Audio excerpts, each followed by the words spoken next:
Hi, I'm Melinda Elmer with Century 21 Masters and the Elmer team.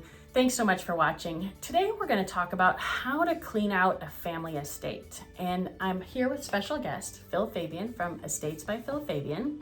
And welcome. Thank you. Thanks for joining me today. Happy to be here. So one of the things that we run into when we're cleaning out a family home is really all of this stuff and all the personal property in a home. And both of us have been through it personally, but also Phil does this for a living. And obviously I see a lot of it as well when I'm selling a probate or a trust house. So I thought it would be helpful to share some tips on going through all of that stuff because really it can be kind of overwhelming for people. Yes, absolutely. What do you think is a good plan of attack for all of that? Well, the best plan of attack would be to first take the stuff that you want. Okay. Especially if you have siblings and there's, mom promised me this or dad promised me that. Do that first before anything else. I think that's more important than anything, is that because that gets rid of the questionable, the other stuff. Then you can, go through everything else later. But the stuff that you want to keep or that you want to promise to your kids, take that stuff first. Go and sort out the sentimental things that are going to have value. Take it away from the house, because the house is like a charged emotional space. Absolutely. And so get that stuff out of the house, give the siblings their stuff, you take your stuff, whatever. Take the stuff away first. Then categorize. It's all about categorization. All the clothes in one pile, all the antiques and collectibles or what have you, artwork, things like that. That's another category. Kitchenware, that's another category. Okay. And as you kind of categorize all this stuff, you might come across more stuff that you might want to keep, or you realize that, oh, mom's best friend really liked this, and so I want to give that to her. Sure. So categorization, I think, is the key, really, to starting off, because then you can go through your paperwork, family information, important family documents, things like that. Photos. Family photographs, that's a big one, because there's lots of family photographs, usually, 99% of the time, there's tons of family photographs. And what we're finding these days is that people don't really want to keep so many. Right. Or maybe you want to keep them, maybe you want to digitize them all. That's something that you can do too. And then it can be shared with the whole family, which is nice. Exactly. So categorization is really the key to just getting a handle on where you're headed.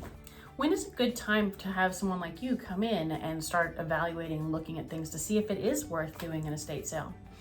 Well, I think once they contact you, that's the point where I could come in and say, like, because I will always give a free consultation. Sure. I have no problem coming to a home and looking and letting you know what I think. Sure. And as you well know, since you've known me for a long time, I can be brutally honest.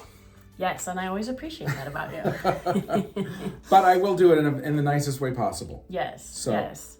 Well, and that's one of the things I love about Phil is he tells us what is worth selling. Is it really worth going through all of that effort? And because an estate sale can be a huge effort. And you do have a cost. So if you're gonna do an estate sale for all of your goods, you wanna make sure that cost is worthwhile. Right. And then if not, sometimes that donation can be more beneficial and that those things are going to go help other people too. Absolutely. Yeah. You really, I think once you start looking through the stuff and start doing your categorization, I cannot stress that enough. That's when you really start to figure out, well, do I want to keep this? Everyday stuff, a lot of like everyday clothing, things that mom and dad wore probably in the last 10 to 20 years, that's ripe for donation. Everyday kitchen stuff, that's another thing, or just everyday household stuff. One of the things we find now is that books don't sell at all. Everybody's using them electronically. Exactly. Nobody wants books, so. Books, DVDs, CDs, they're pretty much worthless at this point. Well, CDs and DVDs, we can usually get like $1 a piece. So. Okay. Yeah. Something at least. Yeah. Good. But books, and if there's just tons and tons and tons of them, Friends of the Library, places like that. It's a great place. Yeah. Where you really want to start thinking about, should I do an estate sale or not, is there a lot of stuff? And by that I mean like good usable stuff. Okay. And how is there a lot of antiques and artwork? Jewelry. Jewelry. That's another categorization. A lot of stuff that people think is costume jewelry might not be costume. There might be little gems hidden here and there. One of the ways I've been making a lot of money for my clients these days is I go through, typically mom will have a big giant jewelry box, stuff that she's collected over the last 50 years. And after everybody takes the big baubles and the big bangles and says, well, I want to keep this, I want to give this to my daughter, then you're left over with this big box of costume jewelry. Don't donate that, don't throw it away. That's the one place I will tell you, I have found literally thousands of dollars in small gold pieces, small silver pieces, because one of the things that I do is I will take those pieces after everybody's finished taking their own. I go through it with a fine-tooth comb. I find a lot of gold and silver. I melt it down, and I share the profits with my clients. That's great. That's great. Well, thank you so much for coming today. Absolutely. Where would people reach you if they need to reach out? Well, I am at Estates by Phil Fabian. That's not a .com, unfortunately.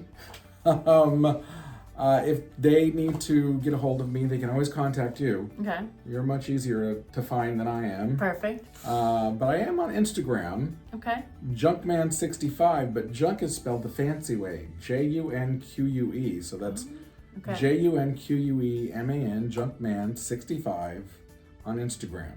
Perfect. And if you want to reach me to give him a call to get an appointment scheduled, you can reach me at 562-316-2915 or Melinda at theelmerteam.com. And please feel free to forward and share this with any friends that may need this service. Oh, I do have an email. Oh, okay. What's your email? Phil@philfabian.com. So it's pretty easy. It's just my name, Phil@philfabian.com. Perfect. Thanks so much for coming today. You're welcome. Thank you for having me.